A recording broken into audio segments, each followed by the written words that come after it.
Majority জনগণের প্রতিনিধিত্বমূলক যে দলগুলো আছে তার ভিতরে বেশি সংখ্যক দলেই পিআর পদ্ধতিকে সাপোর্ট দিচ্ছে। শুধু এক লাইনে ব্যাখ্যা দিতে চাই, বাংলাদেশের ধরুন এখন যদি জনসমর্থনের দিক থেকে আপনি 5-6টা দলকে ধরেন, বিএনপিকে ধরেন, এনসিপিকে ধরেন, চরমনায় ফিরসাদদেরকে ধরেন, অন্য সকল ইসলামী দলগুলোকে ধরেন, এরপরে আমাদের ভিপি সাহেবকে যদি ধরেন, ভিপি নূরকে ধরেন, এর ভিতরে একটি দল ছাড়া আমরা সকলেই পিআর সিস্টেমের সাথে আসি।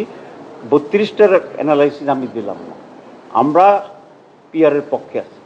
চরমনায় পীর সাহেবেরা পিআরের পক্ষে আছে, এনসিপি পিআরের পক্ষে আছে, খেলাফত মজলিস পিআরের পক্ষে আছে, নূর ভিপি নূরের যে দল তারা পিআরের পক্ষে আছে।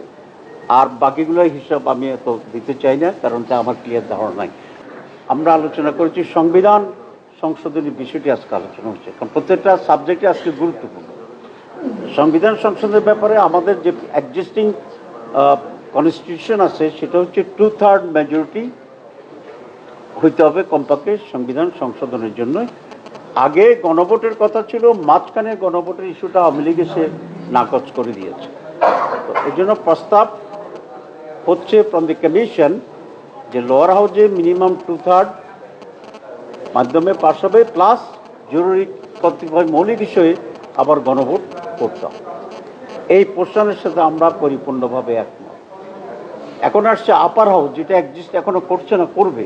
যদি আপার হাউস এখানে ডিসিশন হয়ে যায় তাহলে আমরা বলেছি এখানেও 2/3 সমর্থনটি এখানে হলে ভালো হয়, এবং তারপরে আবার মৌলিক বিষয়ে সব বিষয় না, যেমন আজকে বলা হচ্ছে দাড়ি কমা সেমিকোলন চেঞ্জ করতে হলে গণভোট লাগবে না, কিন্তু যদি মৌলিক বিষয় হয় তাহলে আবার গণভোটে যেতে হবে। এখানে মূল প্রিন্সিপালটা হচ্ছে সংবিধান সংশোধনটাকে একটু কঠিন করে দেওয়া। আমরা আগে দেখেছি যে কোনো দল সংবিধান সংশোধনটাকেও একটু ইচ্ছামতো তারা করতে পারছে। যে প্রশ্নটা আসছিল তাহলে সরকারি দল তো এটা করতে পারবে না, আমরা এটা চাই না করতে দিতে। একটি মাত্র দল সংবিধান সংশোধন করে ফেলবে, এটা আমরা চাই না। আমরা যেটা চাই, যারাই ক্ষমতা আসে মেজরিটি দল প্লাস অন্যান্য যে দলগুলো আছে, রাষ্ট্রের প্রয়োজন হলে তো সকলেই এখানে একমত হবে।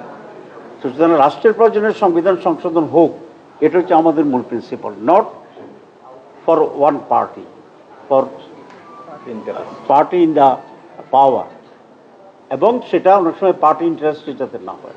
সেই জন্য থিম অ্যান্ড প্রিন্সিপাল আইডিয়া হচ্ছে কনস্টিটিউশন চেঞ্জ করাটা একটু ডিফিকাল্ট করা, যাতে রাষ্ট্রের প্রয়োজনে এটা হয় এবং সকল সেখানে ঐক্যমত্য পোষণ করে।